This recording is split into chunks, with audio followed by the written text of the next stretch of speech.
Good morning students. Lecture number 9-8 plant physiology में plant growth regulators हम discuss कर रहे हैं। ऑक्सीन और साइटोकाइनिन आपने क्लियर कर लिया है। अब हम बात करेंगे जिब्रेलिक एसिड, जिब्रेलिन।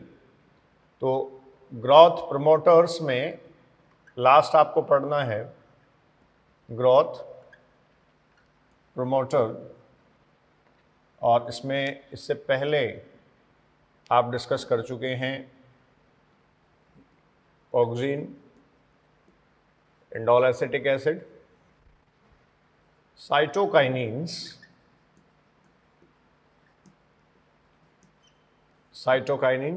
जिसमें काइनेटीन और जियाटीन है।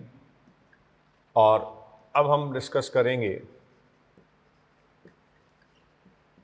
जिब्रेलिन्स या फिर जिब्रेलिक एसिड। क्लियर? तो स्टूडेंट्स, जैसे बाकी सारे हार्मोन्स के लिए हमने पढ़ा, सबसे पहले हम डिस्कवरी की बात करते हैं, उसके बाद में केमिकल नेचर उसका डिस्कस करते हैं, उसके बाद में हम उसका बायो एसिड डिस्कस करते हैं, बायोसिंथेटिक पाथवे डिस्कस करते हैं, और उसके बाद में उसकी फिजियोलॉजिकल एक्शन और फंक्शन डिस्कस करते हैं। तो देखिए, जिब्रेलिक एसिड पे मैं आ रहा हूं। जिब्रेलिक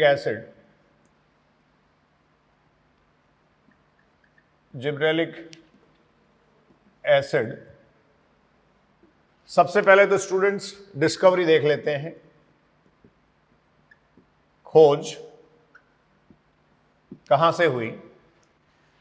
तो देखिए, एक जो जापानी किसान ने चावल के जो नवोद्भिद पादप थे, जापानी कुरोसावा, इन्होंने क्या किया? आपने पढ़ रखा है कि सबकी डिस्कवरी एक्सीडेंटल है, संयोगवश डिस्कवर किए गए हैं। तो जापानी जो किसान कुरोसावा थे, इन्होंने देखा कि जो चावल की फसल है, चावल के नवोद्भिद राइस सीडलिंग की बात स्टूडेंट्स की जा रही है, इनमें स्पेसिफिक सिम्टम्स या विशिष्ट लक्षण देखे गए। तो जो विशिष्ट लक्षण इसमें प्रेक्षित किए गए, विशिष्ट लक्षण, इन लक्षणों की बात करते हैं। देखिए, पादप, तना पतला लंबा, पादप तना स्टूडेंट्स पतला लंबा तथा हल्के रंग का, पेल येलो जिसको हम कह रहे हैं, पेल येलो,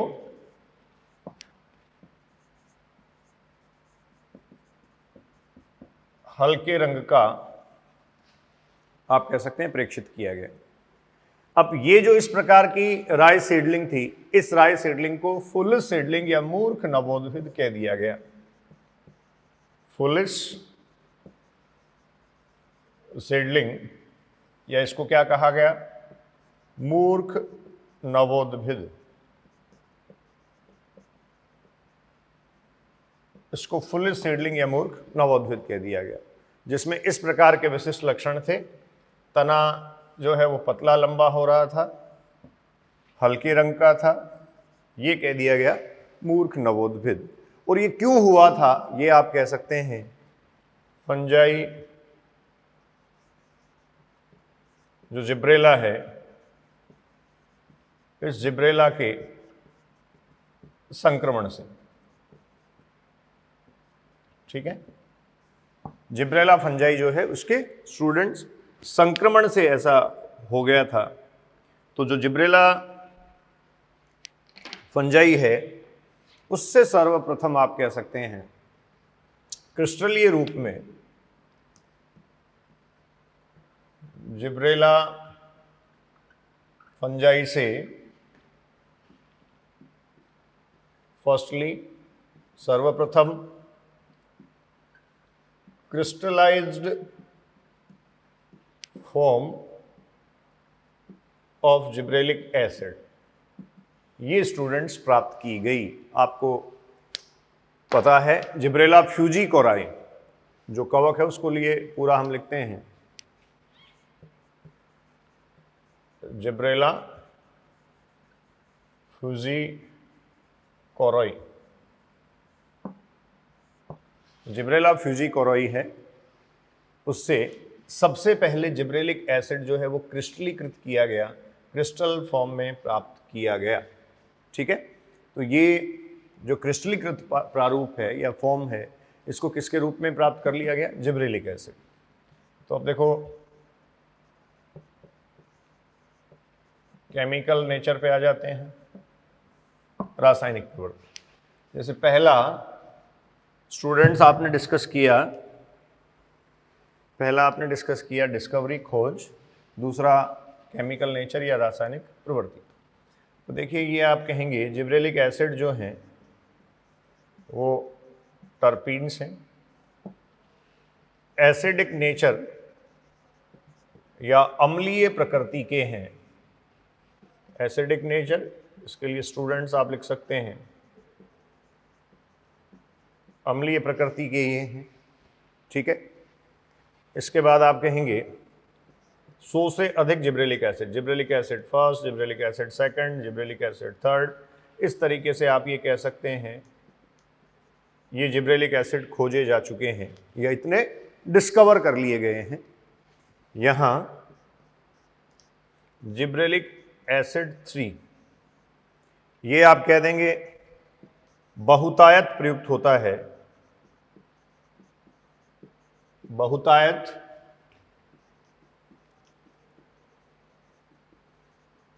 प्रयुक्त होता है, एक्सटेंसिवली ये यूज होता है, सबसे ज़्यादा स्टूडेंट्स ये प्रयुक्त होता है।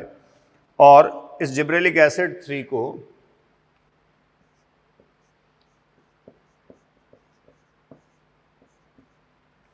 ये इससे रिप्रेजेंट किया जाता है, ये है जिब्रेलिक एसिड 3। तो एक तरीके से जितने सारे जिब्रेलिक एसिड्स हैं उन सब का प्रतिनिधित्व ये करता है, आप ये कह सकते हैं उन सबको रिप्रेजेंट ये करता है। ठीक है, तो ग्रोथ प्रमोटर्स में आप जिब्रेलिक एसिड पढ़ रहे हैं, जिसकी डिस्कवरी आपने कहा जापानी जो कुरोसावा थे, किसान कुरोसावा, उन्होंने चावल के नवोद्भिद पादप देखे। ये जो नवोद्भिद पादप थे इनमें कुछ विशिष्ट लक्षण थे।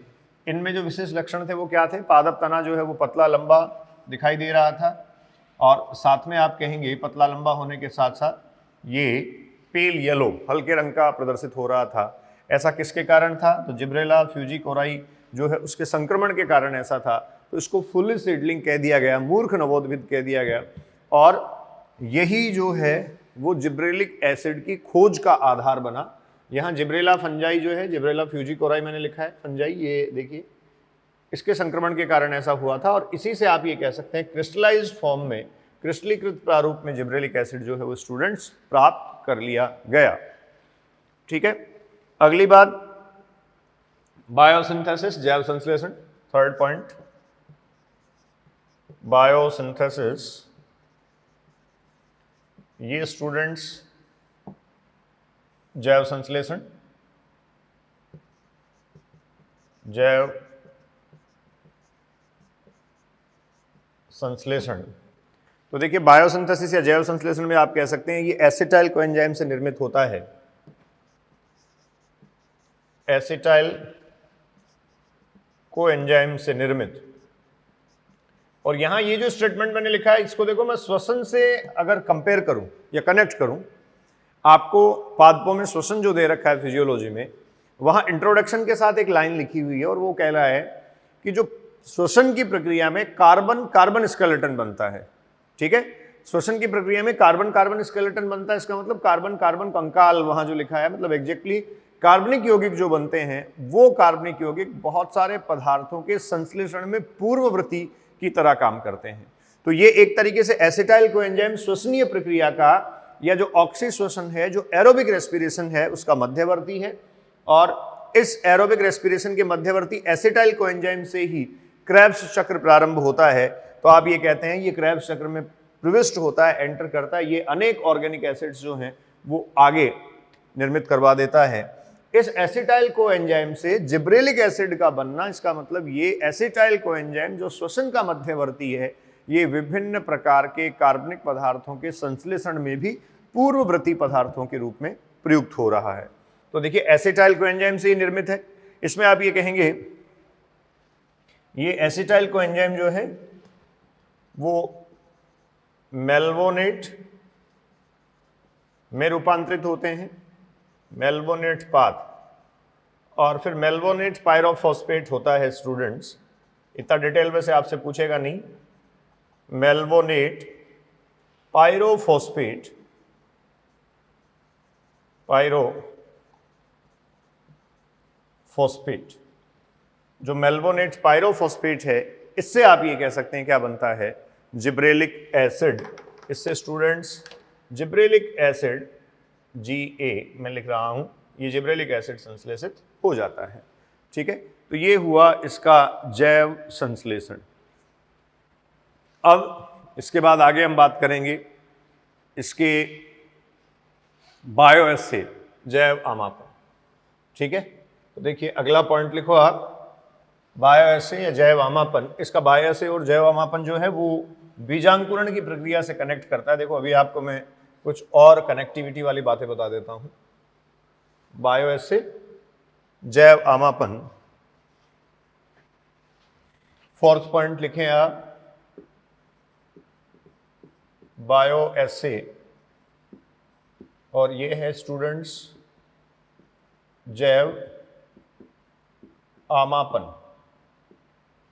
ठीक है, बायोएसे और जैव आमापन। तो बायोएसे और जैव आमापन की जो प्रक्रिया है, ये आपको पता है रासायनिक परीक्षण होते हैं, केमिकल टेस्टिंग होती है। इनमें देखा जाता है कि जो जिब्रेलिक एसिड है उस जिब्रेलिक एसिड का प्रभाव क्या है। तो सबसे पहले हम बात करते हैं बार्ले एंडोस्पर्म।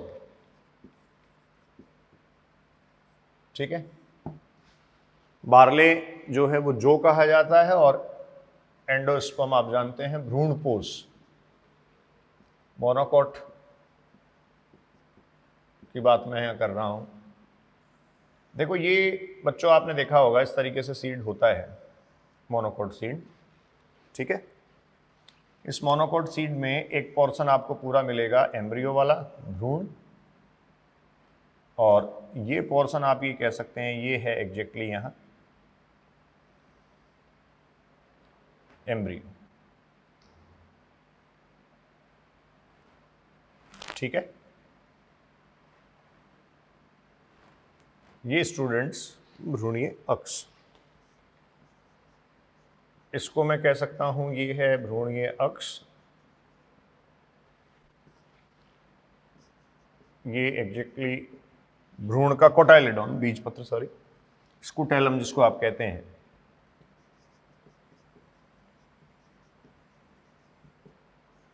बीजपत्र और स्कूटेलम इसको स्टूडेंट्स कहा जाता है। ये एग्जाम में भी पूछा जा चुका है, आपको पता होना चाहिए। एम्ब्रियोलॉजी, मॉर्फोलॉजी दोनों में आपको दे रखा है। ठीक, ये हासित बीजपत्र एक होता है, रिड्यूस्ड कोटाइलिडॉन, इसको हम बोलते हैं एपीब्लास्ट। ये भ्रूणीय अक्ष का आप कहिए कोलियोराइजा, और ये स्टूडेंट्स आप कह सकते हैं कोलियोप्टाइल। क्लियर? इसके ऊपर ये आप देखेंगे एंडोस्पर्म। अब आपको ये पता है कि जो मोनोकॉट्स हैं या जो एंजियोस्पर्मिक प्लांट्स हैं उनमें एंडोस्पर्म ट्रिप्लॉइड न्यूट्रिटिव टिश्यू होता है, त्रिगुणित पोषक तत्व, पोषक उत्तक होता है। एंडोस्पर्म ये क्या है, न्यूट्रिटिव, या फिर आप कहेंगे पोषक।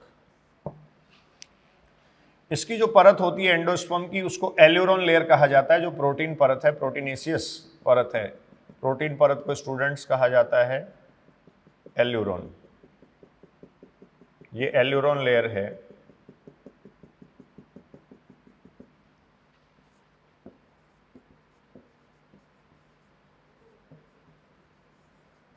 एल्यूरोन लेयर, एल्यूरोन परत। ठीक है, तो यहां देखिए स्टूडेंट्स क्या होगा, यहां जो स्टोरेज में शुगर है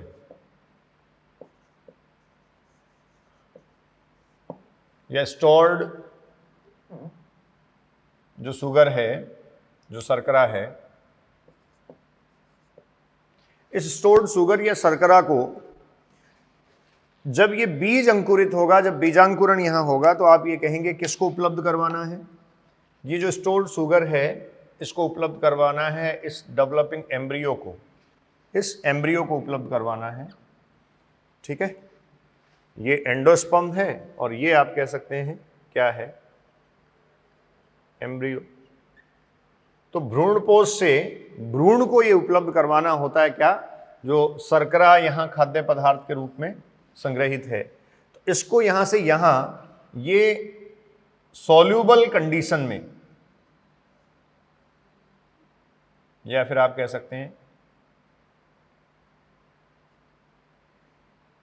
विलयनकारी कंडीशन में, स्थिति में ये जो है वो इस एम्ब्रियो को उपलब्ध करवाई जाती है।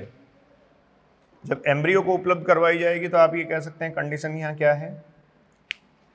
ये सॉल्यूबल फॉर्म में, सॉल्यूबल फॉर्म लिखा है मैंने स्टूडेंट्स, ये जिब्रेलिक एसिड की सहायता से उपलब्ध करवाई जाती है। अब यहाँ जिब्रेलिक एसिड का काम क्या है, फंक्शन क्या कर रहा है? Gibberellic acid alpha amylase activity, alpha amylase activity को, अल्फा एमाइलेज एक्टिविटी जो है स्टूडेंट्स, इस अल्फा एमाइलेज एक्टिविटी को जिब्रेलिक एसिड जो है वो क्या कर रहा है? संपन्न करवा रहा है, उत्प्रेरित कर रहा है। अल्फा एमाइलेज एक्टिविटी को उत्प्रेरित करने के कारण, अल्फा एमाइलेज एक्टिविटी के कारण जैसे ही जिब्रेलिक एसिड इस शुगर को डिजोल्व फॉर्म में एम्ब्रियो को उपलब्ध करवाता है, तो ये जो एम्ब्रियो है उसका जर्मिनेशन या भ्रूण जो है उसका आप ये कह सकते हैं अंकुरण प्रारंभ हो जाता है, अर्थात बीजांकुरण प्रारंभ हो जाता है। तो सबसे पहले तो हम ये कह सकते हैं आपके पास भ्रूणपोष का जैव आमापन है। ठीक है, इसको अल्फा एमाइलेज सक्रियता परीक्षण भी कहते हैं, अल्फा एमाइलेज सक्रियता परीक्षण, ये अल्फा एमाइलेज सक्रियता परीक्षण भी है। तो स्टूडेंट्स अल्फा एमाइलेज सक्रियता परीक्षण जो है वो क्या हुआ? वो आप ये कह सकते हैं जिब्रेलिक एसिड का बायोएसे या फिर जैव आमापन हो गया। क्लियर? बहुत सीधा है। जिब्रेलिक एसिड जो है वो अल्फा एमाइलेज एक्टिविटी को संपन्न करवाता है। इस अल्फा एमाइलेज एक्टिविटी के होने से क्या होगा? यहाँ जो स्टोरेज में शुगर है, जो संग्रहित शर्करा है, वो सॉल्युबल फॉर्म में इस भ्रूण को या इस एम्ब्रियो को उपलब्ध करवा दी जाएगी, जिससे भ्रूणीय अक्ष जो है वो दीर्घीकृत होकर, अंकुरित होकर इसका इलोंगेशन या दीर्घीकरण करवा देगी। ठीक है। दूसरा इसमें आप कह सकते हैं ड्वार्फ सीडलिंग या ड्वार्फ पी सीडलिंग। देखिए ड्वार्फ जो है वो बोनी किस्म है, बोना, या फिर आप कह सकते हैं वामन, इसको लिखा जाता है हिंदी में, या जो वामन किस्म है। ठीक है, मटर नवोद्भिद, इस पर अगर आप स्प्रे करें, इस पर अगर आप छिड़काव करें तो इसका क्या करवा सकते हैं? जिब्रेलिक एसिड के अनुप्रयोग से आप स्टूडेंट इसको दीर्घीकृत करवा सकते हैं, एलोंगेशन इसमें करवा सकते हैं। तो ये इसका एक और आप कहेंगे क्या हुआ? बायोएसे या जैव आमापन। इसके अलावा किसी कॉलियोप्टाइल या प्रांकुरचोल को अगर आप देखना चाहें, कॉलियोप्टाइल, प्रांकुरचोल, इसमें भी आप क्या करवा सकते हैं? दीर्घीकरण जैव आमापन। ये स्टूडेंट्स जो जिब्रेलिक एसिड है, उस जिब्रेलिक एसिड से रिलेटेड बायोएसे या जैव आमापन है। ये फिजियोलॉजी में भी आपके काम का वहाँ है जहाँ आपको सीड से रिलेटेड इंफॉर्मेशंस दी गई हैं। इसके अलावा एम्ब्रियोलॉजी में भी आपके काम का है। तो जिब्रेलिक एसिड जो है वो अल्फा एमाइलेज एक्टिविटी करवा देता है। अब इसके बाद में फाइनली मैं आ रहा हूँ जिब्रेलिक एसिड के कार्यकीय प्रभाव, physiological functions of gibberellic acid. तो देखो डिस्कवरी और इन सबको हटा देते हैं, टाइटल लिखो अगला आप अब, जिब्रेलिक एसिड के कार्यकीय प्रभाव, physiological functions of gibberellic acid. और सबसे पहले आपको यहां ध्यान रखना है जो इलोंगेशन या दीर्घीकरण है वो जिब्रेलिक एसिड संपन्न करवाता है। Physiological effects of gibberellic acid, physiological effects of the gibberellic acid. तो देखो जिब्रेलिक एसिड के फिजियोलॉजिकल इफेक्ट में सबसे पहले हम ले लेंगे स्टेम और इंटरनोडल इलोंगेशन। स्टेम या फिर इंटरनोडल इलोंगेशन, स्तंभ या तने की बात आप कर सकते हैं, या इसके साथ आप कह सकते हैं जो पर्व संधि है, पर्व है सॉरी, उनका दीर्घीकरण। स्तंभ, पर्व, दीर्घीकरण। तो देखो ये कैसे हो पाता है, ये स्टेम है, आप ये जानते हैं इसमें नोड और इंटरनोड पार्ट होते हैं। ये स्टूडेंट्स नोड पार्ट है, ये इसका नोड पार्ट है, पर्व, संधि, ठीक है। और इन बिटवीन जो होता है इसको बच्चों हम कहते हैं इंटरनोड। अब देखिए क्या होता है, इस इंटरनोड का इलोंगेशन कैसे जिब्रेलिक एसिड करवा सकता है। यहां इस नोड पार्ट के ऊपर और नीचे इंटरकैलरी मेरिस्टेम या अंतर्वेशी विभजोतक होते हैं। ये इंटरकैलरी मेरिस्टेम, अंतर्वेशी विभजोतक शीर्षस्थ विभजोतक के बचे हुए भाग ही होते हैं। जब तना दीर्घीकृत हो रहा था तो जो शीर्षस्थ विभजोतक है उसी के जो बचे हुए भाग हैं जो इस नोड पार्ट के ऊपर और नीचे व्यवस्थित हो गए, इनको हम कहते हैं, ये हैं अंतर्वेशी विभजोतक,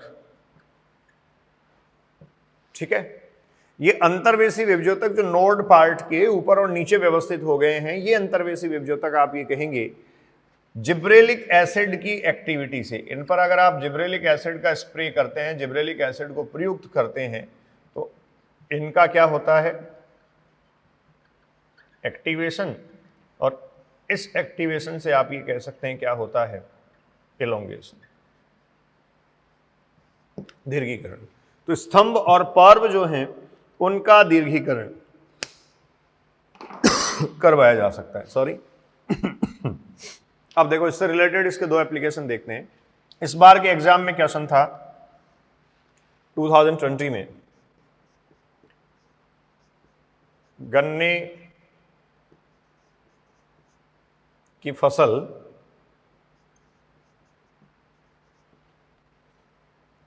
की उत्पादन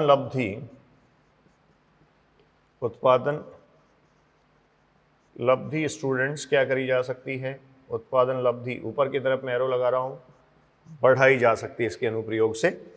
और इवन आप ये कह सकते हैं प्रति एकड़ 20 टन तक उत्पादन बढ़ाया जा सकता है। ऊपर की तरफ एरो लगाने का मतलब बढ़ाया जा सकता है। तो प्रति टन 20 एकड़ जो है, सॉरी 20 टन्स प्रति एकड़ उत्पादन बढ़ाया जा सकता है। ये इस बार के एग्जाम का क्वेश्चन था, नीट 2020 में आया था। आप में से बहुत सारे लोगों ने एग्जाम दिया होगा तो आपको पता भी होगा, ठीक है। एक बात तो इसकी ये हम कह सकते हैं। इसके अलावा एक जो रोजेट हैबिटेट के प्लांट है, रोजेट हैबिट, देखो इसको आप कहते हैं गुलाबवत स्वभाव, गुलाबवत स्वभाव। और गुलाबवत स्वभाव का मतलब क्या है स्टूडेंट्स, एक तरीके से क्लस्टर बनता है एक, ठीक है, क्लस्टर या गुच्छा बनता है। तो जो रोजेट हैबिट है, गुलाबवत स्वभाव है, जिब्रेलिक एसिड के अनुप्रयोग से, नोट करते जाएं आप, अनुप्रयोग से पादप को गुलाबवत स्वभाव, ये रोजेट इफेक्ट, यहाँ इंग्लिश लिख देता हूं, रोजेट इफेक्ट से मुक्त किया जा सकता है, मुक्त किया जा सकता है। जैसे जो कैबेज है उस पर ये एक्सपेरिमेंटली किया जाता है, तो वहां बॉल्टिंग इफेक्ट आता है, बॉल्टिंग इफेक्ट। ये बॉल्टिंग इफेक्ट दीर्घीकरण प्रभाव ही है। एग्जाम्पल आप कहेंगे कैबेज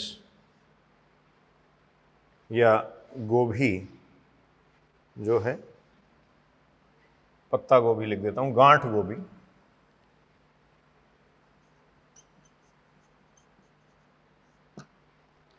ठीक है। तो स्टूडेंट्स क्या होता है, आपने देखा होगा जो कैबेज या गोभी है वो सतह से, सरफेस से थोड़ा सा ऊपर, ठीक ऊपर एक क्लस्टर या गुच्छा या समूह जो है वो बनता है, उसको आप कहते हैं रोजेट हैबिट या गुलाबवत स्थिति। अब अगर आप उस पर छिड़काव कर देंगे तो उसका तना जिसका दीर्घीकरण नहीं हो पाता, वो उस कायिक कलिका को, जो कलिका लगती है ना ऊपर, बर्ड जिसको गोभी का फूल आप कहते हैं, उस कलिका को लेकर इलोंगेट हो जाता है। ये बॉल्टिंग इफेक्ट एग्जैक्टली क्या है, ये बॉल्टिंग इफेक्ट दीर्घीकरण या इलोंगेशन को ही दर्शाता है। तो जो बॉल्टिंग इफेक्ट इलोंगेशन है, उस इलोंगेशन के कारण अब वो जो गोभी सरफेस के साथ लगा करती थी पहले, वो आपको काफ़ी ऊपर दिखाई देगी, ज़मीन से काफ़ी ऊपर आप ये कह सकते हैं गोभी का फूल खिलेगा। ये अल्टीमेटली इलोंगेशन होने के कारण बॉल्टिंग इफेक्ट आ जाता है, इसको बॉल्टिंग प्रभाव आप कहते हैं, ठीक है। अब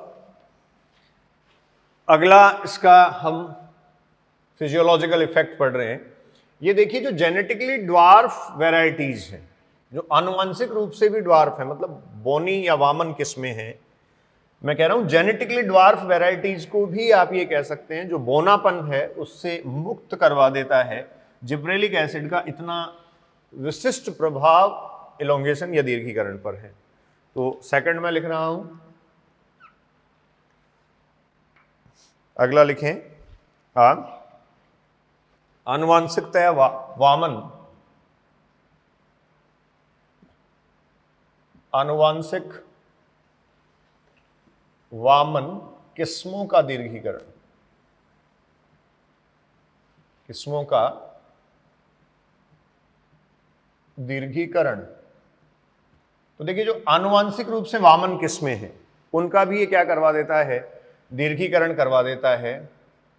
genetically dwarf, genetically dwarf varieties जो हैं स्टूडेंट्स, इन जेनेटिकली ड्वार्फ वैरायटीज में ये इलोंगेशन ला देता है, दीर्घीकरण ला देता है। और ये जो इलोंगेशन या दीर्घीकरण है, ये इन किस्मों को आनुवांशिक रूप से जो ड्वार्फिज्म है इनका, या जो बोनापन है, उससे मुक्त करवा देता है, ठीक है। तो जो जेनेटिकली ड्वार्फ वैरायटीज हैं उनके लिए ऐसा एक्सपेरिमेंटली किया जा सकता है। और ये देखो पी, मैंने एक मटर का एग्जाम्पल आपको उसमें बताया था कि यहाँ जेनेटिकली ड्वार्फ जो वैरायटी है, उस जेनेटिकली ड्वार्फ वैरायटी को हम इलोंगेट करवा सकते हैं, ठीक है। ये इसके अलावा अरहर, ठीक है, इन सब पे आप ये कह सकते हैं इसकी एक्सपेरिमेंटल स्टडीज की जाती हैं। तो जो जेनेटिकली ड्वार्फ वैरायटीज हैं उसको जेनेटिकली ड्वार्फिज्म उसमें जो है उससे ओवरकम करवा देना, आनुवांशिक रूप से उसमें बोनापन या जो वामन प्रवृत्ति उसकी है उससे उसको बाहर निकलवा देना, इस हार्मोन का एक प्रभाव है, अनुप्रयोग है, ठीक है। और ये प्रभाव और अनुप्रयोग इसके बायोएसे में भी हम डिस्कस करते हैं। थर्ड, प्रसुप्तता को भंग करना, प्रसुप्तता को भंग करना, ये भी स्पेसिफिक फंक्शन है स्टूडेंट्स इसका, breaking dormancy, breaking dormancy.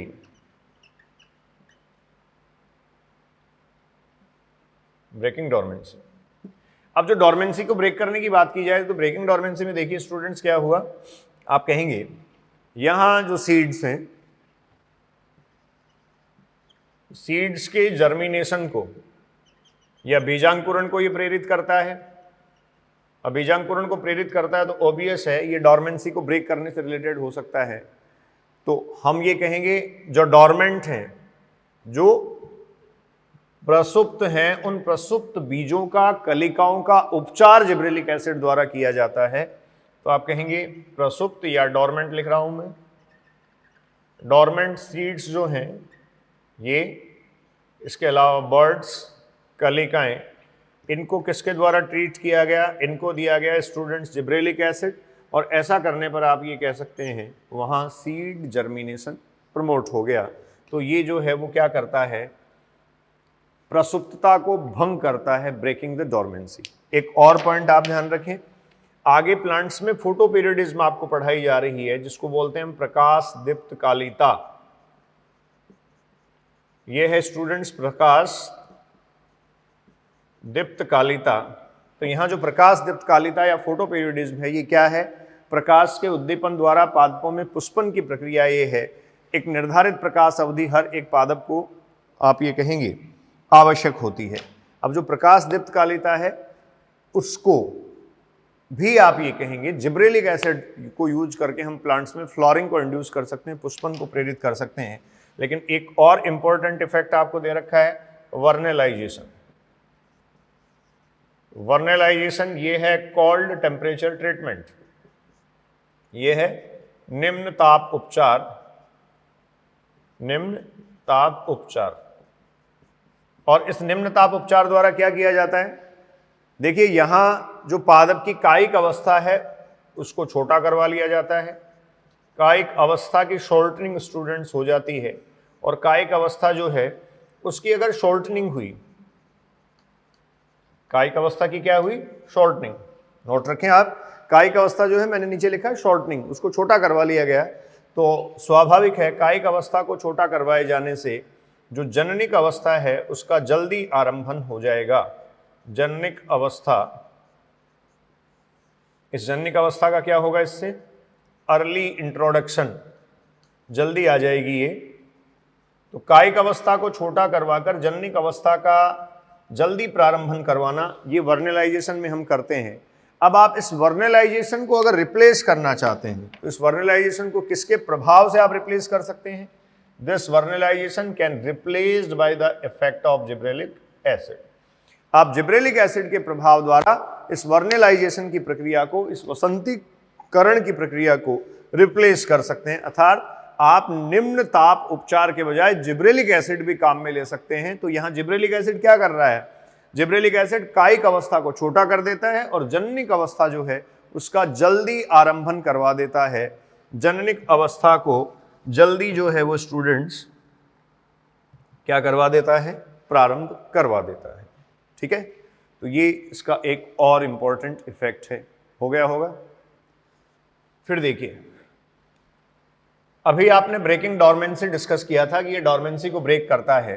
Dormancy breaking करने के साथ साथ ये सीड जर्मिनेशन को प्रमोट कर रहा है, बीजांकुरण को प्रेरित कर रहा है। तो यहाँ सीड जर्मिनेशन या बीजांकुरण को प्रेरित करने की जो प्रक्रिया है वो ये कैसे कर पाता है, तो आप ये कहिए ये जो जल अपघटनी एंजाइम जैसे एमाइलेज, डाइपेजेज, प्रोटीजेज, इनके संश्लेषण को प्रेरित करता है। तो अगला इसका इफेक्ट मैं लिख रहा हूं, बीजांकुरण, बीजांकुरण। तो आप लिखें हाइड्रोलाइटिक एंजाइम्स, हाइड्रोलाइटिक एंजाइम्स, जो जिब्रेलिक एसिड है, दैट जिब्रेलिक एसिड क्या करेगा, हाइड्रोलाइटिक एंजाइम्स या जल अपघटनी एंजाइम्स, जैसे आपने डिस्कस किया अल्फा एमाइलेज, प्रोटीजेज, लाइपेजी, ये जो है इन सब हाइड्रोलाइटिक एंजाइम या जल अपघटनी एंजाइम्स के संश्लेषण को प्रेरित करता है, संश्लेषण को प्रेरित कर बीजांकुरण को बढ़ावा देता है, बीजांकुरण को बढ़ावा देता है। ठीक है, तो ये स्टूडेंट्स इसका एक और इफेक्ट हुआ जिसमें आपने कहा ये क्या करेगा, जो अल्फा एमाइलेज है, प्रोटीएज है, ठीक है, ये स्टार्च का अपघटन करेगा, ये प्रोटीन का करेगा, ये लिपिड का करेगा। तो इस तरीके से इनका अपघटन करवाकर जो बीजांकुरण की प्रक्रिया है उस बीजांकुरण की प्रक्रिया को ये स्टिमुलेट कर देता है। ठीक है, इसके अलावा एक पॉइंट एनसीईआरटी में दे रखा है कि ये फलों की जो मार्केट वैल्यू है, ठीक है, जो फ्रूट्स है उनकी मार्केट वैल्यू को बढ़ा देता है। ऐसे कैसे करेगा, तो आप इसमें लिख सकते हैं फ्रूट इलोंगेशन भी ये करवाएगा, फ्रूट इलोंगेशन एंड फ्लावरिंग, दोनों साथ साथ लिख देता हूं। देखिए पुष्पन को प्रेरित करता ही है। अभी जैसे वर्निलाइजेशन की बात आपने की थी तो आपने कहा कायिक अवस्था को छोटा कर देता है और जन्निक अवस्था को जल्दी इंट्रोड्यूस करवा देता है। तो यहां आप ये कहेंगे ये जिब्रेलिक एसिड जो है वो फलों का आकार बढ़ाते हैं, फलों का आकार बढ़ा देंगे। ऊपर की तरफ मैंने एरो लगाया है। पोमेलिन की सॉरी पोमेलिन के फॉर्म में आप कह सकते हैं इसका व्यापारिक उपयोग होता है, पोमेलिन के रूप में इसका व्यापारिक उपयोग है। और यहां अंगूर के गुच्छों का आकार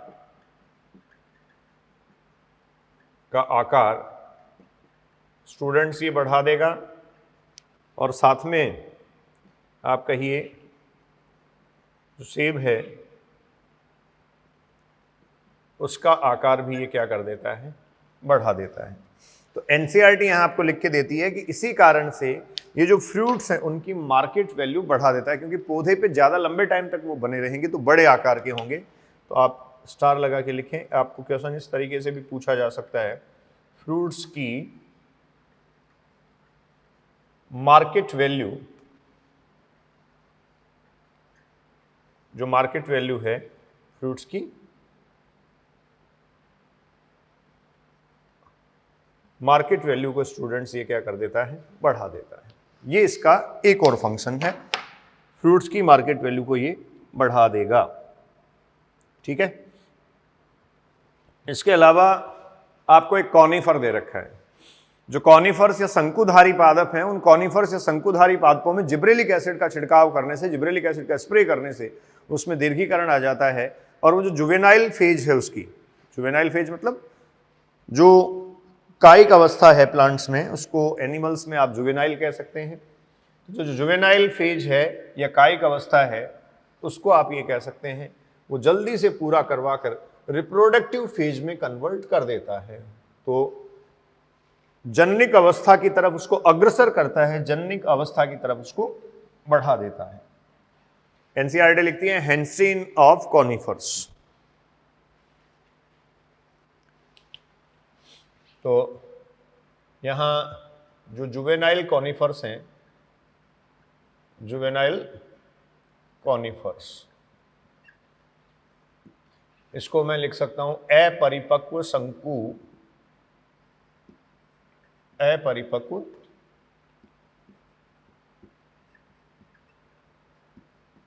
शंकुधारी पादप जो है, जुवेनाइल कॉनिफर्स अपरिपक्व शंकुधारी पादप हैं। 5th वन लिख लेते हैं हम।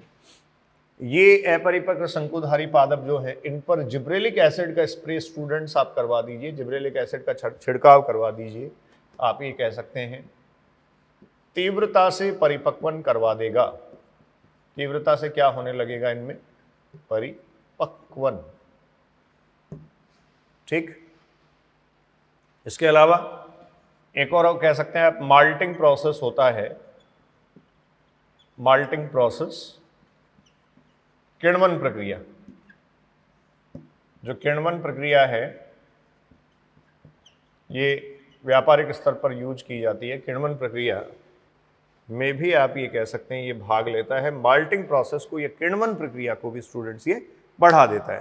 तो इस प्रकार से ये सब जिब्रेलिक एसिड के फंक्शंस थे, फिजियोलॉजिकल फंक्शंस थे। अब देखिए जो एनसीईआरटी ने लिखा है उसको एक बार और हम देख लेते हैं। एनसीईआरटी ने जो मेंशन किया स्टूडेंट्स, एनसीईआरटी खोल लें आप लोग।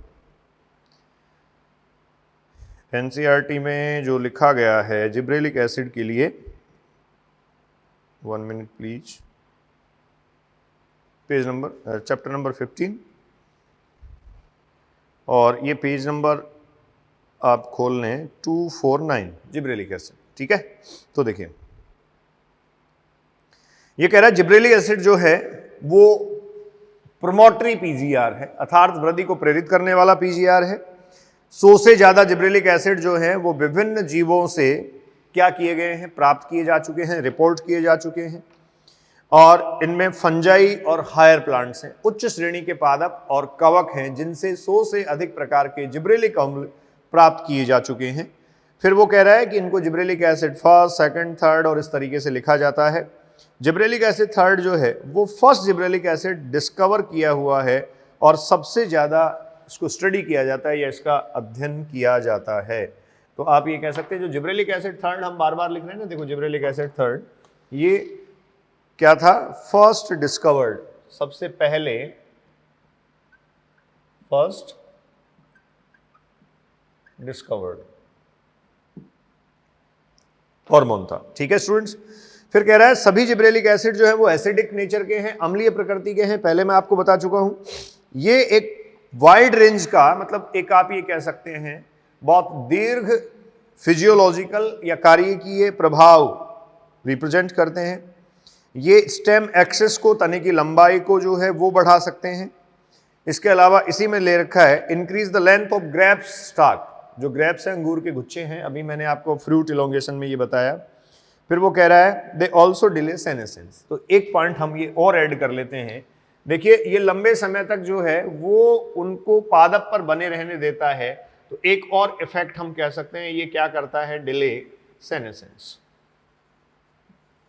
ठीक है, अब स्टूडेंट्स डिले सेनेसेंस अर्थात जीर्णता में देरी करता है। अब क्वेश्चन समझिए, आपको क्वेश्चन पूछ लिया जाए जीर्णता में देरी करता है कौन सा हार्मोन, अब वहां मान लीजिए पेयर दे दिया आपको, जीर्णता में देरी करता है साइटोकाइनिन और जिब्रेलिक एसिड, दोनों आपको दे दिए। इंडोल एसिटिक एसिड, साइटोकाइनिन और जिब्रेलिक एसिड तीनों आपको दे दिए, डेफिनेटली आंसर हो जाएगा। ये दोनों दे रखे हैं तो भी आंसर हो जाएगा, तीनों दे रखे तो भी हो जाएगा। लेकिन इन सब में सबसे पहले अगर आपको चूज करना हो तब आप डेफिनेटली कहेंगे वहां साइटोकाइनिन होगा, जो सेल डिवीजन और डिफरेंशिएशन को बनाए रखता है, जो सेनेसेंस को क्या करवा देता है, डिले करवा देता है। ये स्पेसिफिकली लीफ सेनेसेंस के लिए लिखा जाएगा, लीफ सेनेसेंस। क्लियर? ठीक है, क्योंकि क्लोरोफिल के संश्लेषण में भी इसका योगदान है। उसके बाद आगे पढ़ते हैं, ये कह रहा है जो फ्रूट्स हैं उनको लंबे समय तक पादप पर बने रहने देता है, जिससे उनकी मार्केट वैल्यू बढ़ जाती है। इसके अलावा ये माल्टिंग प्रोसेस जो है, ब्रीविंग इंडस्ट्री, माल्टिंग प्रोसेस अभी मैंने स्टूडेंट्स लिखा था, ये जो एल्कोहलिक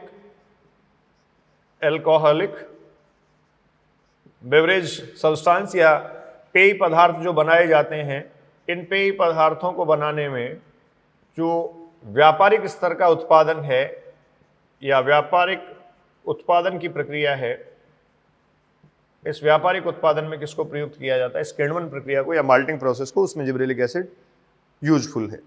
फिर देखो शुगर केन या गन्ने के लिए लिखा है कि जो कार्बोहाइड्रेट है वो अपने स्टेम में या तने में वो संग्रहित करता है, और आप अगर जिब्रेलिक एसिड का स्प्रे करवा देते हैं, छिड़काव करते हैं, तो जो तने पर स्प्रे करवाया गया शुगर केन के या गन्ने के, वहां से गन्ने की उत्पादन लब्धि 20 टन प्रति एकड़ बढ़ जाती है। हमने डिस्कस किया है और इस साल के एग्जाम का क्वेश्चन भी ये था। फिर दिखा गया है जो जुवेनाइल कॉनिफर्स हैं, जुवेनाइल कॉनिफर्स मैंने अभी यहाँ लिखा था, ये जो अपरिपक्व शंकुधारी पादप हैं, इन जुवेनाइल कॉनिफर्स पर अगर आप स्प्रे करवा देते हैं तो ये मैच्योरिटी पीरियड या तीव्रता से अपनी परिपक्व अवस्था को स्टूडेंट्स प्राप्त कर लेता है। इसके अलावा दे रखा है ये जल्दी सीड के बनने को बढ़ाता है। जिब्रेलिक एसिड जो है वो बॉल्टिंग इफेक्ट लाता है। बॉल्टिंग इफेक्ट आपने पहले ही पढ़ लिया था, ये दीर्घीकरण या इलोंगेशन से संबंधित है। इसके अलावा ये कह रहा है कि जो रोजेट स्वभाव के पादप हैं, उन रोजेट स्वभाव के पादपों को रोजेट इफेक्ट से या रोजेट स्वभाव से ये मुक्ति दिलवा सकता है। कैसे? क्योंकि ये क्या करवा देता है स्टूडेंट्स, इलोंगेशन करवा देता है। तो ये ओवरऑल जिब्रेलिक एसिड के सारे प्रभाव हुए।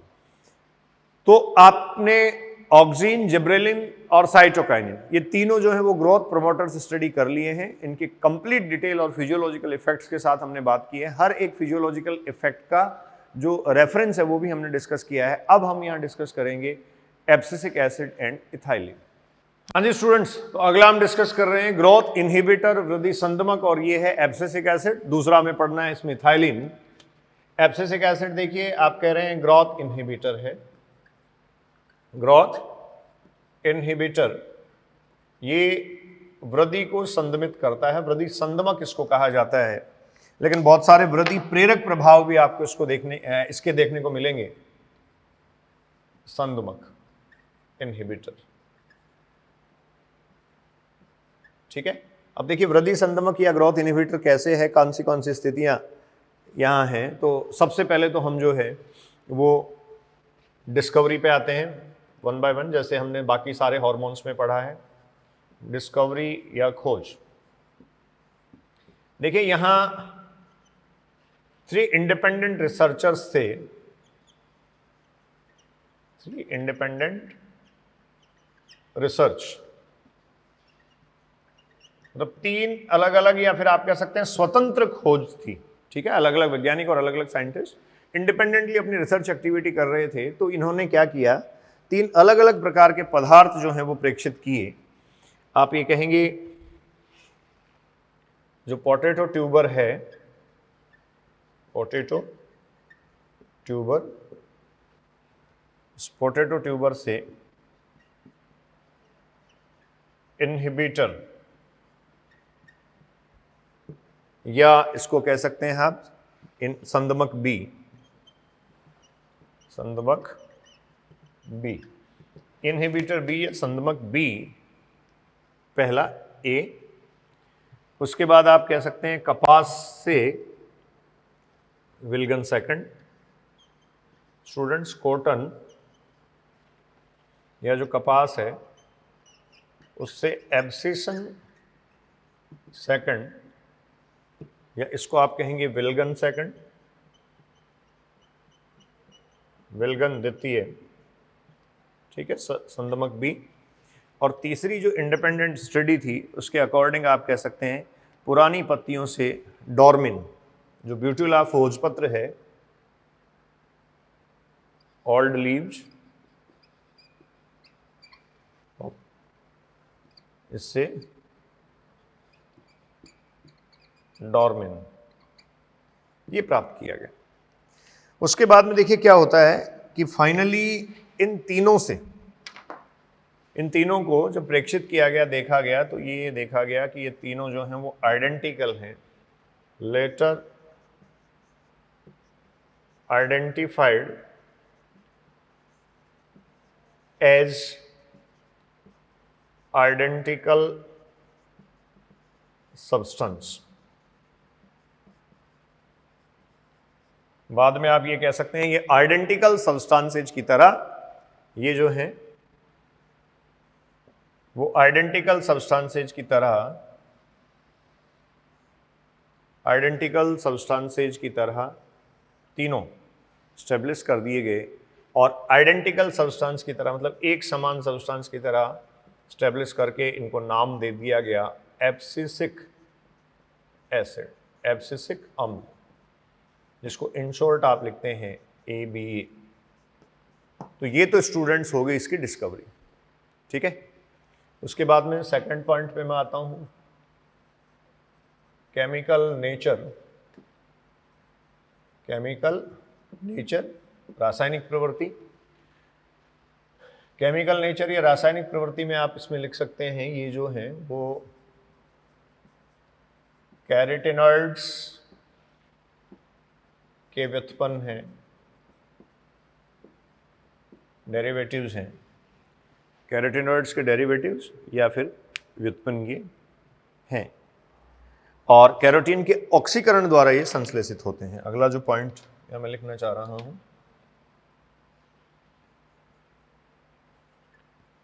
कैरोटीन के ऑक्सीकरण से संश्लेषित। ठीक है, ये हो गया स्टूडेंट्स। अब इसके बाद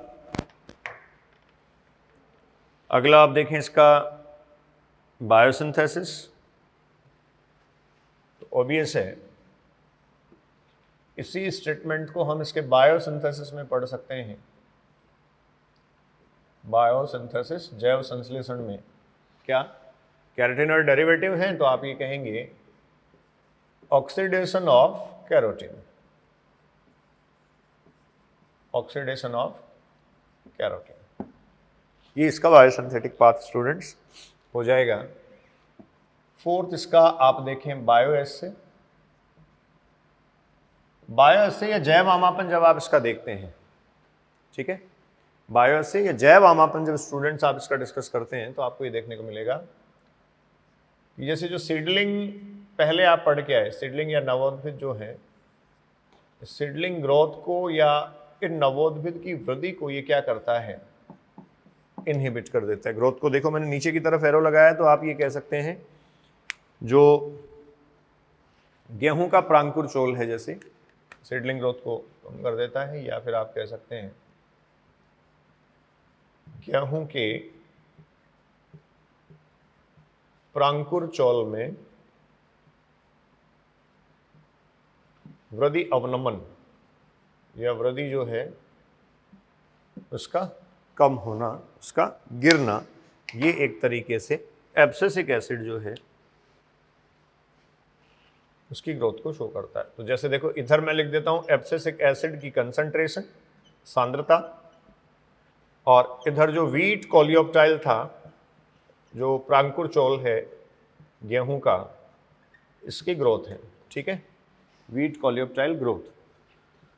तो स्टूडेंट्स ये संदमक है, तो ऑब्वियस है इसका ग्राफ कैसे आना चाहिए, ऐसा ग्राफ आना चाहिए कि जैसे जैसे एब्सिसिक एसिड की सांद्रता बढ़ती जा रही है, वैसे वैसे आप ये कह सकते हैं वृद्धि यहाँ क्या होती जा रही है, संदमित होती जा रही है। तो ये इसके बायोएसे या जैव आमापन में आप देख सकते हैं। किसी भी सीडलिंग या प्रांकुर चोल में जो वृद्धि है, उस वृद्धि को आप इनहिबिट होता हुआ, संदमित होता हुआ, उस वृद्धि को आप ये कह सकते हैं रुकता हुआ आप देख सकते हैं। जैसे एक स्टेटमेंट इसके लिए अब फाइनली मैं लिख दूं, एब्सिसिक एसिड की बढ़ी हुई मात्रा, कंसंट्रेशन के बिहाफ पे लिख रहा हूं, बढ़ी हुई मात्रा वृद्धि को अवरुद्ध कर देती है, वृद्धि को अवरुद्ध कर देती है। ये स्टूडेंट्स इसका इफेक्ट हो गया कि वृद्धि को ये क्या कर देगा, अवरुद्ध कर देगा। ठीक है, तो ये बायोएसे में हम देख लेते हैं। अब आते हैं इसके फिजियोलॉजिकल इफेक्ट्स पर। फिजियोलॉजिकल इफेक्ट्स देखिए तो नेगेटिव इंपैक्ट आएंगे यहां से, तो सारे मतलब जो ग्रोथ है उस ग्रोथ पर नकारात्मक प्रभाव होंगे। ये जो नेगेटिव इम्पैक्ट है वो क्या है, तो यहां से देखो साथ साथ एक और बात आपको क्लियर करनी है कि इनके जो प्रभाव होंगे वो वृद्धि को प्रेरित करने वाले जो हार्मोन हैं, ऑक्सिन, जिबरेलिन और साइटोकाइनिन, उसके विपरीत मिलेंगे आपको। तो वो जो विपरीत प्रभाव आपको मिलेंगे उसको हम एंटागोनिस्टिक इफेक्ट कहेंगे। ठीक है, ये एक पॉइंट पहले ही क्लियर कर लें आप, एंटागोनिस्टिक इफेक्ट और एंटागोनिस्टिक इफेक्ट क्या है, विपरीत प्रभाव, एंटागोनिज्म इसको आप कह सकते हैं। इन विपरीत प्रभावों में देखो क्या देखने को मिलेगा आपको, एंटागोनिस्टिक इफेक्ट, ये विपरीत प्रभाव ये हैं, जैसे आपने कहा auxin, cytokinin and gibberellic acid, ये स्टूडेंट्स अगर ग्रोथ को प्रमोट करते हैं तो आप ये कहेंगे, अब यहां हम पढ़ रहे हैं एब्सिसिक एसिड, ये एब्सिसिक एसिड ग्रोथ को क्या करता है, इनहिबिट करता है। तो किसी भी एक पर्टिकुलर फिनोमिनन में कोई भी एक सामान्य प्रभाव हम देख सकते हैं, उसमें ये एब्सिसिक एसिड इनका एंटागोनिस्टिक इफेक्ट कोज कर रहा है, इसका एंटागोनिज्म ये ला रहा है। ठीक है, सबसे पहले जैसे देखिए हम इसका कारिकीय प्रभाव देख रहे हैं, फिजियोलॉजिकल इफेक्ट्स। फिजियोलॉजिकल इफेक्ट्स, और इस फिजियोलॉजिकल इफेक्ट्स में फर्स्ट हम पढ़ लेते हैं इंड्यूस एब्सिशन। इंड्यूस एब्सिशन विल्गन को यह प्रेरित करता है, विल्गन का प्रेरण, विल्गन का प्रेरण। ठीक है, एब्सिशन को इंड्यूस करने का मतलब स्टूडेंट्स क्या हुआ। अब देखो सबसे पहली बात तो ये है, ऑक्सीजन जो है वो आप ये जानते हैं कि एब्सिशन जो है उसको रोकता है। ठीक है, इसी तरीके से साइटोकाइनिन और जिब्रेलिक एसिड सारे ये रोकते हैं। तो इस केस में ये जो इंड्यूस करने वाली जो कंडीशन है, ये एंटागोनिस्टिक इफेक्ट कोज कर रहा है। और आप एक बात तो बहुत क्लियर रखें कि जो एब्सिसिक एसिड है वो मोस्ट ऑफ कंडीशंस में जिब्रेलिक एसिड का तो क्या है, एंटागोनिस्टिक हार्मोन है। आप ये ध्यान रखें, एनसीईआरटी ने भी मेंशन किया है, ABA is antagonistic hormone, antagonistic hormone of gibberellic acid in most of conditions, in most of conditions.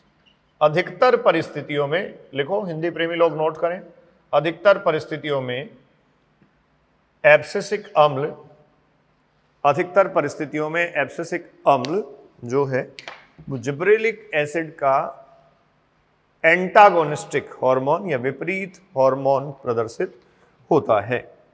ठीक है, तो देखो विल्गन का प्रेरण की बात की जा रही है, तो एब्सिसिक एसिड जो है वो विल्गन को प्रेरित करता है। तो आप ये कहें जो सेलुलोज एंड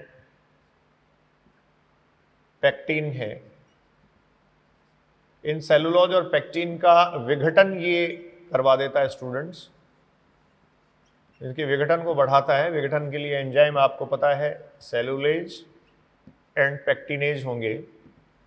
तो सेलुलेज और पेक्टिनेज की सहायता से ये विघटन को बढ़ा देता है। किस किस के विघटन को, तो आप कहेंगे लीव्स, फ्रूट्स। अब इनमें जैसे ही सेल वॉल या सेल वॉल का डिग्रेडेशन होने लगेगा, क्योंकि सेलुलोज और पेक्टिन सेल वॉल के ही घटक हैं, तो ये अल्टीमेटली किसको प्रेरित करेगा, विल्गन की प्रक्रिया को। पादप अंगकों का पादप से जो है वो स्टूडेंट्स सेपरेशन या पृथक्करण आपको दिखने लगेगा। एब्सिसिक एसिड के द्वारा किया क्या जा रहा है, एब्सिसिक एसिड सेलुलेज और पेक्टिनेज को प्रेरित करता है। एब्सिसिक एसिड के होने से ये हुआ, और ये जैसे ही आएंगे वो क्या कर देंगे, ये जैसे ही आएंगे ये आप कहेंगे ये विघटन को बढ़ा देंगे। और ये विघटन किसको बढ़ा देगा, सेलुलोज और पेक्टिन का विघटन विल्गन प्रक्रिया को प्रेरित करेगा। तो इस प्रकार से जो लीव्स हैं, जो फ्रूट्स हैं स्पेसिफिकली, उनमें क्या आएगा, विल्गन आ जाएगा। ठीक है, सेकंड, बर्ड्स और सीड्स डॉर्मेंसी। देखिए स्टूडेंट्स, ये जो डॉर्मेंसी है, प्रसुप्तता है, इसको आप कहते हैं ये क्या करता है, डॉर्मेंसी को बढ़ावा देता है। ठीक है, तो आपने ये पढ़ा है कि जिब्रेलिक एसिड जो है ये प्रसुप्तता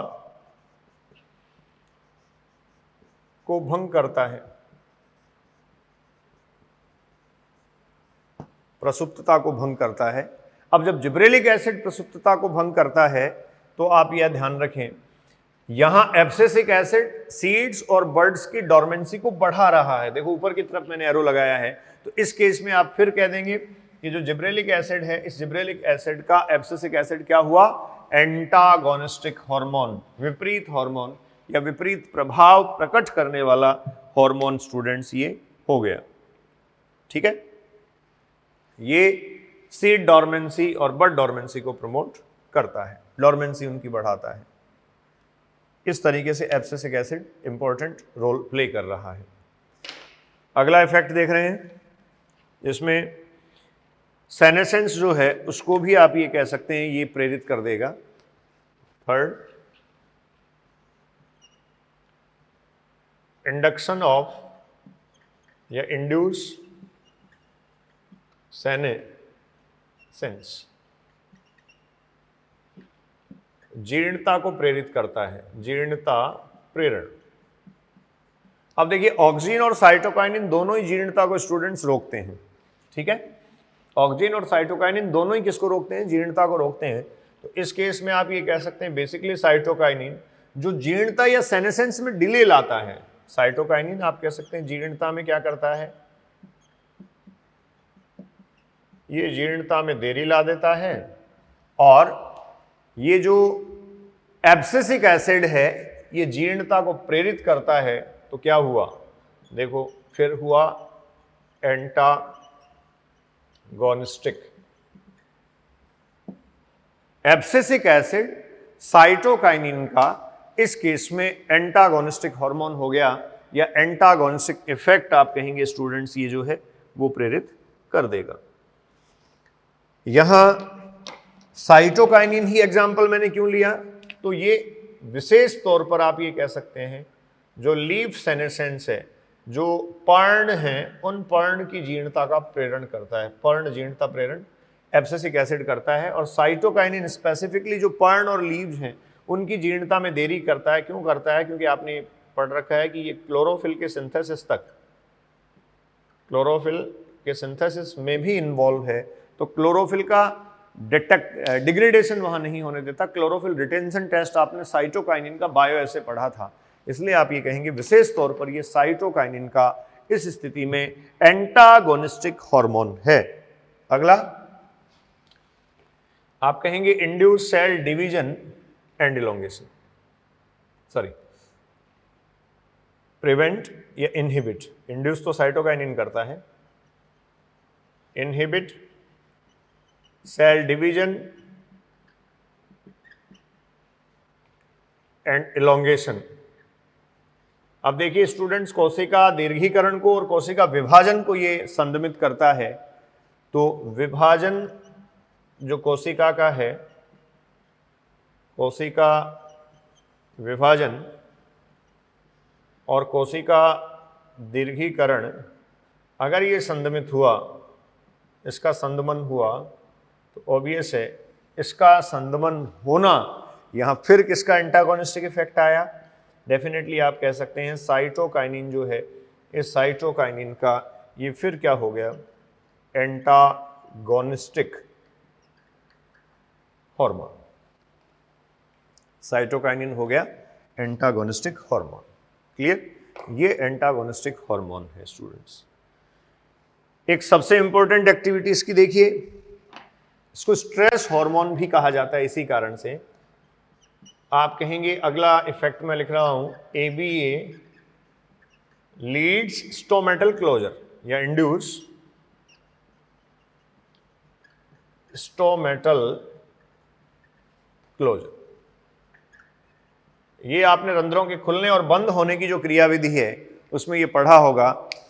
इंड्यूस स्टोमेटल क्लोजर, आप ये कह सकते हैं रंध्रों को बंद करवाने में इसका महत्वपूर्ण योगदान है। क्योंकि एब्सिसिक एसिड क्या करेगा, जैसे ही एब्सिसिक एसिड की सांद्रता बढ़ जाती है तनाव वाली स्थितियों में,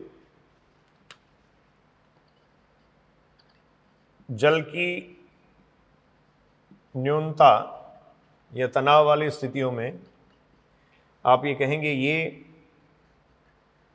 एंटी ट्रांसपेरेंट की तरह एक्ट करता है। एंटी ट्रांसपेरेंट प्रति वाष्पोत्सर्जक, प्रति वाष्पोत्सर्जक की तरह स्टूडेंट्स काम करता है। तो प्लांट को किससे बचा लेगा? वाटर स्ट्रेस से। प्रति वाष्पोत्सर्जक की तरह एक्ट करेगा तो प्लांट को आप ये कह सकते हैं वाटर स्ट्रेस या जल के जो तनाव की दिशा है उससे प्रिवेंट कर लेगा। प्रिवेंट फ्रॉम वाटर स्ट्रेस, जल तनाव से, जल की जो तनाव वाली स्थिति है उससे बचा लेगा। क्यों बचा लेगा? क्योंकि ये क्या करवा देता है? स्टोमेटल क्लोजर, स्टोमेटा को क्लोज करवा देता है। इसलिए जो एब्सिसिक एसिड है इसको प्लांट का स्ट्रेस हार्मोन भी कहा जाता है। आप नोट करें, ये डायरेक्ट पूछा जा सकता है आपसे क्वेश्चन, स्ट्रेस हार्मोन प्लांट का इसको कहा जाता है। एब्सिसिक एसिड स्टूडेंट्स रंध्रों के खुलने और बंद होने की जो क्रियाविधि है उसमें इंपॉर्टेंट रोल प्ले कर रहा है। इसलिए ये एब्सिसिक एसिड जो है वो वाटर स्ट्रेस से प्लांट को बचा लेता है। जब जल की न्यूनता वाली स्थितियां आती हैं तब भी प्लांट को ये स्टोमेटा को क्लोज करके प्रोटेक्ट करता है, वाटर स्ट्रेस प्रिवेंट करता है। इसलिए इसको क्या कह दिया गया, स्ट्रेस हार्मोन। तो ये इसके हुए फिजियोलॉजिकल इफेक्ट्स। तो स्टूडेंट्स लास्ट ग्रोथ इनहिबिटर हम डिस्कस कर रहे हैं इथाइलिन,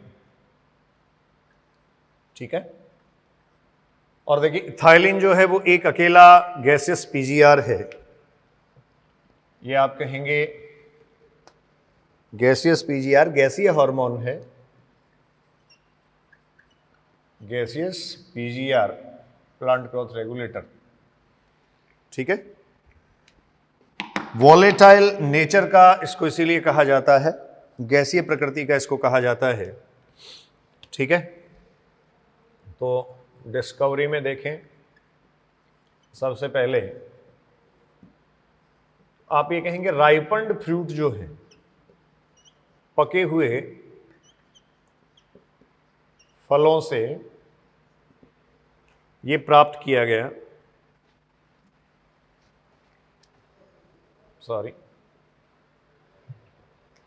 राइपन्ड फ्रूट्स जो हैं, जैसे राइपन्ड फ्रूट या पके हुए फल, आप कह सकते हैं ऑरेंज, उसके साथ अनराइपन्ड बनाना को प्लेस किया गया, तो ये भी आप कह सकते हैं क्या हो गए, कुछ टाइम बाद में जो बनाना है वो भी मैच्योर हो गए। इसका कारण ये था कि ये जो गैसियस पीजीआर है, ये गैसियस पीजीआर स्थानांतरित हुआ, इसीलिए इसको वॉलेटाइल हार्मोन कहा जाता है। ये आप कहते हैं गैसीय पीजीआर, ठीक है। जैव संश्लेषण अगर इसका देखें, अगला बायोसिंथेसिस, सेकंड बायोसिंथेसिस या जैव संश्लेषण। ये स्टूडेंट्स आप कह सकते हैं मिथियोनिन एमिनो अम्लों से होता है। मिथियोनिन एमिनो एसिड्स से आप इसका जैव संश्लेषण देखते हैं, से जैव संश्लेषण होता है, ठीक है। इन एमिनो अम्लों से आप कह सकते हैं इसका जैव संश्लेषण स्टूडेंट्स होता है, ठीक है। सबसे ज्यादा मात्रा में ये कहाँ संश्लेषित होते हैं, तो आप ये कहेंगे पके हुए फलों, राइपन्ड फ्रूट्स, इसके अलावा मैच्योर ऑर्गन्स,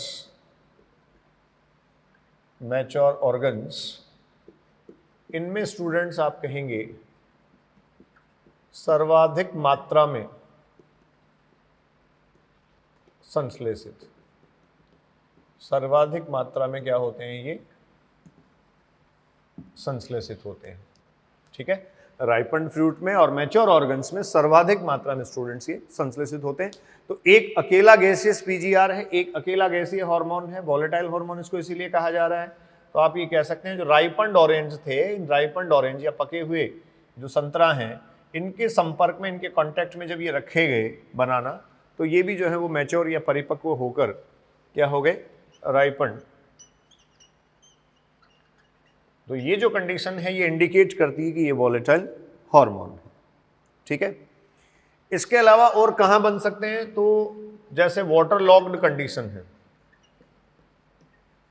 वाटर लॉक्ड जो कंडीशंस हैं उनमें भी ये संश्लेषित होते हैं।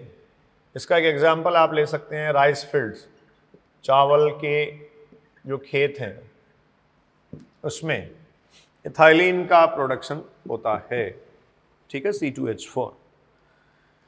बायोएसे या जैव अमापन, देखो बायोएसे, जैव अमापन, थर्ड आप ये कह सकते हैं आइडेंटिफिकेशन या पहचान इसकी जो है गैसियस हार्मोन है, इसलिए गैसियस क्रोमेटोग्राफी के द्वारा की जाती है, ठीक है, गैसियस क्रोमेटोग्राफी के द्वारा इसकी पहचान की जाती है। और यहाँ एक ट्रिपल रेस्पॉन्स जो है वो इसके बायोएसे में आप देख सकते हैं, त्रिक अनुक्रिया। बच्चों ट्रिपल रेस्पॉन्स या त्रिक अनुक्रिया क्या है? जो स्टेम का एक्सिस एलोंगेट हो रहा है उसमें संदमन आ जाएगा, चौड़ाई जो है उसमें वृद्धि होने लगेगी, ठीक है, व्यास में वृद्धि होने लगेगी, और गुरुत्वानुकर्षी जो प्रभाव है उसमें कमी आएगी। तो फर्स्ट आप कह सकते हैं स्टेम एक्सिस एलोंगेशन, ठीक है, इसमें कमी आ जाएगी। नीचे की तरफ मैंने एरो लगाया तो आप कहेंगे स्तंभ अक्ष दीर्घीकरण में कमी, ठीक है। दूसरा आप कह सकते हैं स्टेम डायमीटर जो होगा, व्यास जो है स्टूडेंट्स, चौड़ाई जो है उसमें आप कह सकते हैं बढ़ोतरी होने लगेगी, तने की चौड़ाई में स्टूडेंट्स बढ़ोतरी होने लगेगी। और तीसरा आप कहेंगे जो गुरुत्वानुकर्षी प्रभाव है इसमें कमी आने लगेगी, जो प्लांट में बेसिकली रूट एक्सिस जो है वो शो करती हैं, ठीक है। सामान्यतः गुरुत्वानुकर्षी प्रभाव में कमी या फिर उसकी अनुपस्थिति आपको देखने को मिलेगी, ठीक है। ये हो गया। अब इसके बाद में इसके फिजियोलॉजिकल इफेक्ट्स पे मैं आ रहा हूँ, सीधे ही आपको फिजियोलॉजिकल इफेक्ट्स पे इसके जाना है। कारिकीय प्रभाव इसके क्या हो सकते हैं, फिजियोलॉजिकल इफेक्ट। गैसियस पीजीआर आपने कहा इथाइलिन है, तो देखो फर्स्ट, फिफ्थ वन और फिजियोलॉजिकल इफेक्ट्स। ये जो फिजियोलॉजिकल इफेक्ट्स हैं, कारिकीय प्रभाव हैं, इनमें पहला आप कहें पोस्ट हार्वेस्टिंग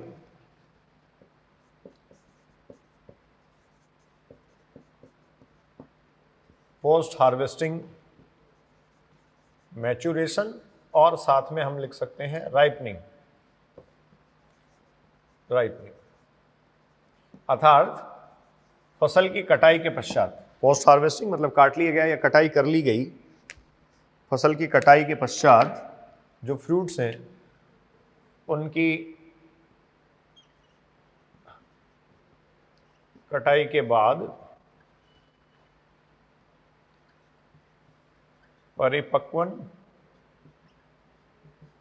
और आप कह सकते हैं राइपनिंग, फलों का पकना, ये देखा जा सकता है। तो स्टोरेज में जब रखा जाता है तो वहाँ से आप ये देख सकते हैं, जैसे नींबू, ऑरेंज, बनाना, एप्पल, ऑरेंज, बनाना, एप्पल, टोमेटो,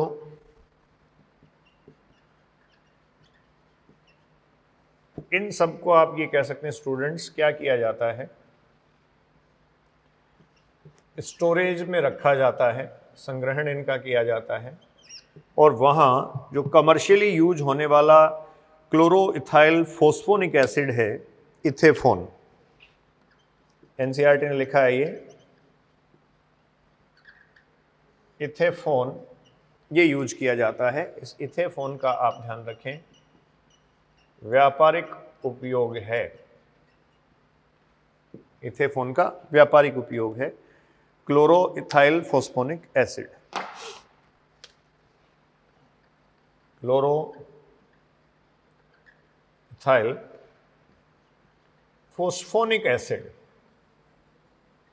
फोस्फोनिक एसिड, ये स्टूडेंट्स इसका कमर्शियल यूज या व्यापारिक उपयोग है। तो पहला आप ये कह रहे हैं पोस्ट हार्वेस्टिंग, जो कटाई के बाद है, फलों के परिपक्वन में ये प्रयुक्त होता है। अब यहां एक इंपॉर्टेंट पॉइंट आता है क्लाइमेक्ट्रिक रेस्पिरेशन। फलों के परिपक्वन के दौरान ये जो इथाइलिन है, इसके अनुप्रयोग से इनके श्वसन की दर बढ़ जाती है। आप ये कह सकते हैं जो फ्रूट्स हैं, इन फ्रूट्स की जो सेल्स हैं, फ्रूट्स की क्या होगा, रेस्पिरेटरी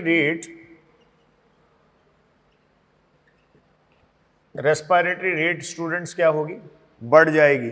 रेस्पिरेटरी रेट इंक्रीज हो जाती है और ये उच्च दर का जो श्वसन है, इसी को आप क्या कहते हैं, क्लाइमेक्ट्रिक रेस्पिरेशन या क्लाइमेक्ट्रिक श्वसन। ठीक है, क्लाइमेट्रिक रेस्पिरेशन और क्लाइमेट्रिक श्वसन इसको कहा जाता है। तो ये भी इंपॉर्टेंट पॉइंट है, ये रेस्पिरेशन में भी हमारे काम आता है। तो आप ध्यान रखें, इथाइलिन के अनुप्रयोग से आप फलों के परिपक्वन को बढ़ा सकते हैं, प्रेरित कर सकते हैं। स्पेसिफिकली पोस्ट हार्वेस्टिंग जो लिखा ना, जैसे कटाई के बाद स्टोरेज में लाकर रखकर भंडारण या संग्रहण करवाकर, भंडारण या आप कह सकते हैं जो संग्रहण में रखे हैं, इन संग्रहण में रखे गए फलों का, इनका क्या करवा सकते हैं हम, राइपनिंग इनकी करवा सकते हैं। और इसके लिए व्यापारिक उपयोग में लिया जाने वाला जो कमर्शियल प्रोडक्ट है वो है इथेफोन। क्लियर। इसके बाद पत्तियों की जीर्णता तथा विलगन का प्रेरण। तो दूसरा आप लिख सकते हैं promote senescence and abscission of leaves. अब देखिए जो ऑक्सीन है वो आपने पढ़ा होगा, ऑक्सीन जो है वो अर्ली ड्रॉप को रोकता है, चाहे फ्रूट हो चाहे लीव्स हो, लेकिन ये एब्सिशन को प्रमोट करता है।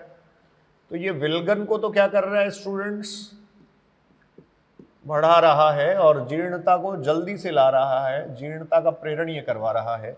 अब यहाँ आपको जो है वो ही एंटागोनिस्टिक फॉर्म देखनी चाहिए। जैसे साइटोकाइनिन जो है वो, साइटोकाइनिन आप जानते हैं सेनेसेंस,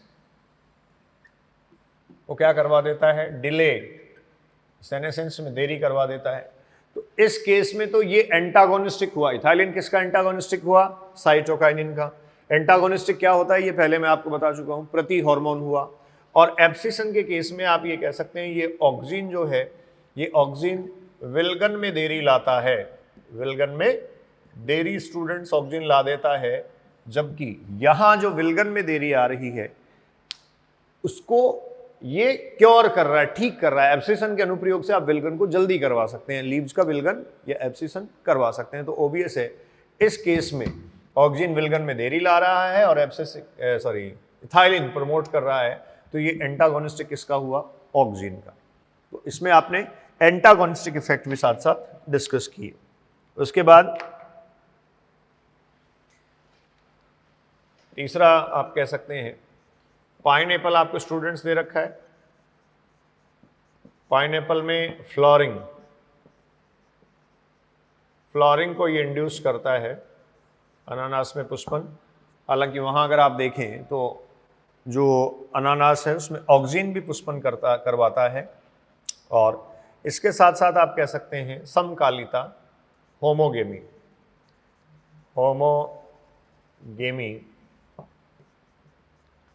समकालिता, या इसको स्टूडेंट्स कहते हैं हम समकाल परिपक्वन, समकाल परिपक्वन पक्वता। ठीक है, होमोगेमी या समकालिता इसको कहते हैं। तो होमोगेमी या समकालिता या समकाल परिपक्वन देखो स्टूडेंट्स क्या होगा, मेल और फीमेल सेक्स ऑर्गन्स जो हैं वो बेसिकली एक साथ मैच्योर होंगे, तो ये पाइनएप्पल में फ्लोरिंग को बढ़ा रहा है। इसके अलावा होमोगेमी और जो समकालिता है या समकाल परिपक्वन है उसको स्टूडेंट्स ये प्रमोट करता है, ठीक है। इसके अलावा आम जो है उसमें भी पुष्पन ये करवा देता है, मैंगो में भी आप ये कहेंगे फ्लोरिंग रेस्पॉन्स इंड्यूस करता है, मैंगो फ्लोरिंग रेस्पॉन्स इंड्यूस कर देता है, ठीक है। अगला फिर से एक बार देख लेते हैं, ट्रिपल रेस्पॉन्स। ट्रिपल रेस्पॉन्स वैसे आपने बायोएसे में डिस्कस किया था। देखिए सबसे पहले तो आप ये कह सकते हैं सीडलिंग जो है, डाइकोट सीडलिंग मतलब जो नवोद्भिद है उसमें हुक फॉर्मेशन,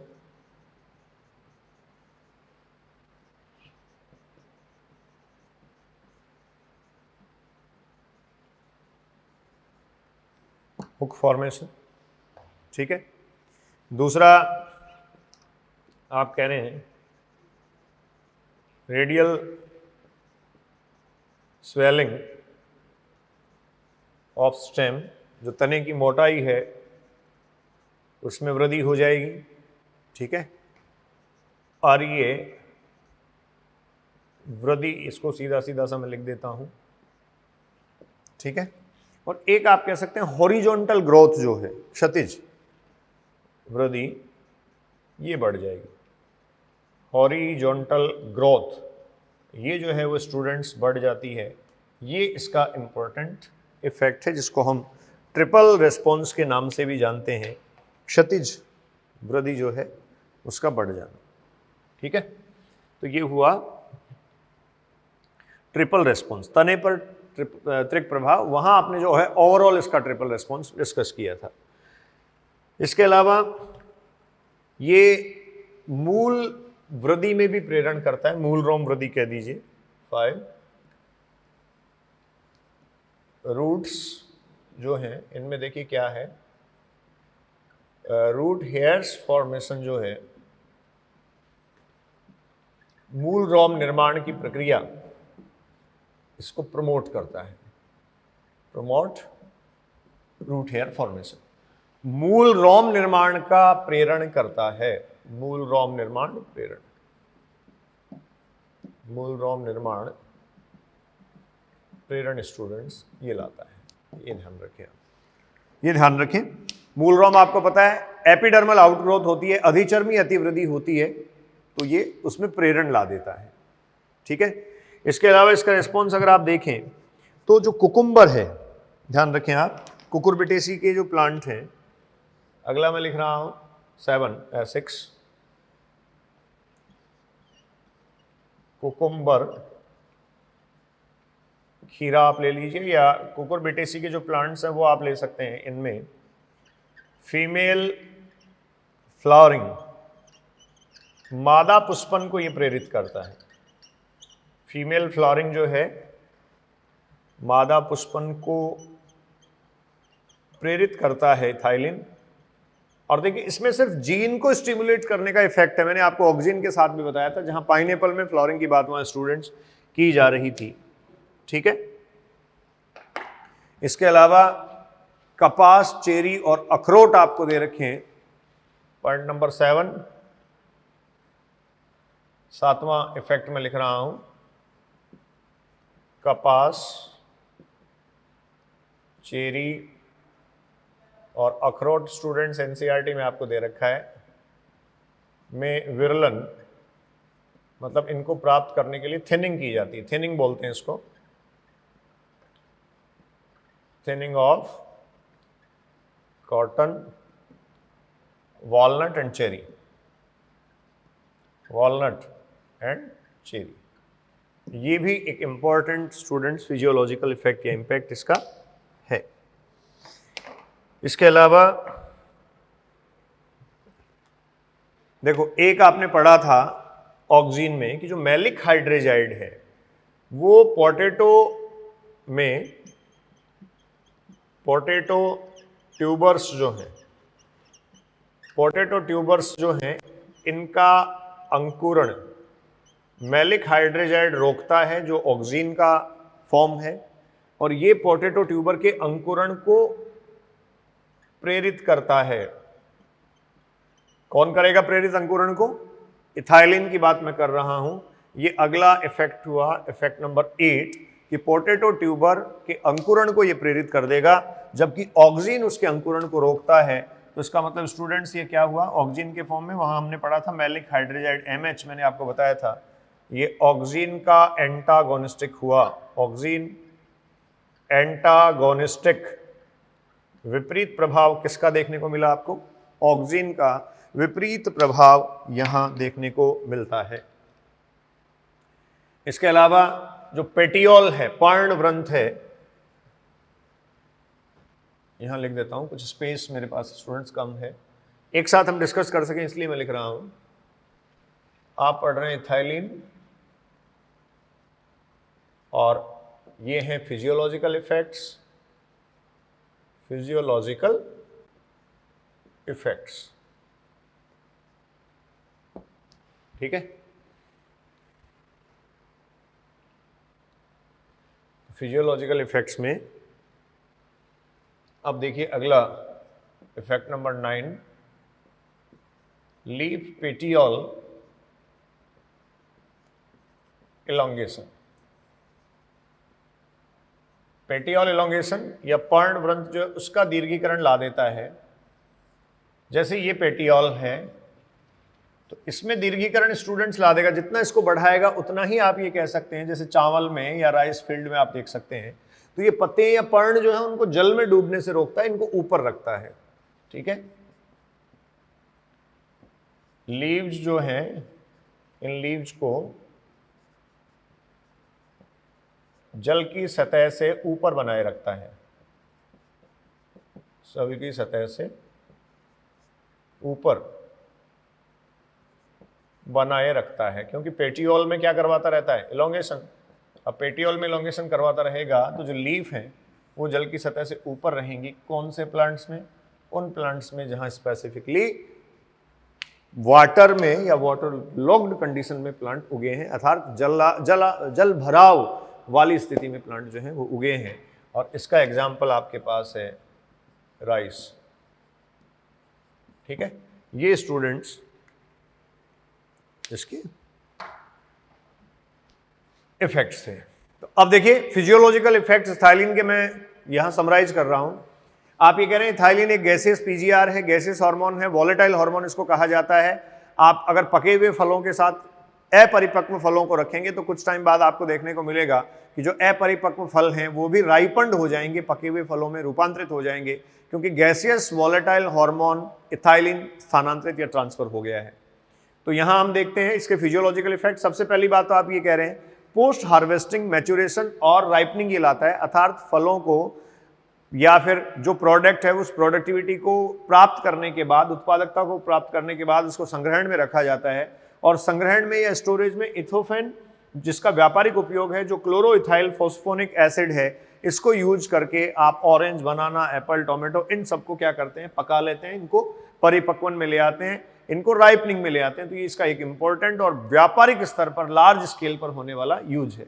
दूसरा आपने कहा ये सेनेसेंस जीर्णता को प्रमोट करता है। देखिए साइटोकाइनिन जीर्णता को रोकता है। लीव्स की बात की जा रही है, पत्तियों की जीर्णता को ये साइटोकाइनिन जो है वो रोकता है और ये बढ़ाता है। तो ये साइटोकाइनिन का एंटागोनिस्टिक हो गया।